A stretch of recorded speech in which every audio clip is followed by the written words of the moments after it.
اللهم صل على محمد وآل محمد. સવાબે જારિયા આપણા મઝહબમાં ઘણી એવી કામો છે કે જેને કહેવામાં આવે છે સવાબે જારિયા. એક્ઝામ્પલ જેમ કે ઝાડ વાવવું. એક ગુજરાતી ચોપડીમાં એક ઝહીફ માણસ આંબાનું ઝાડ રોપે છે. તેને એક બીજો માણસ પૂછે છે કે આ ઝાડ ઉગશે ક્યારે અને ક્યારે તેની કેરીઓ તમે ખાશો?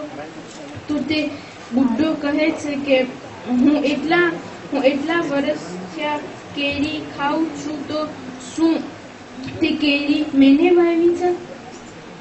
તો અહીંયા સાબિત થાય છે કે ઘણા એવા કામ છે કે જેનાથી બીજાઓને ફાયદો થાય છે અને જેને આપણે સવાબે જારિયાથી ઓળખે છે.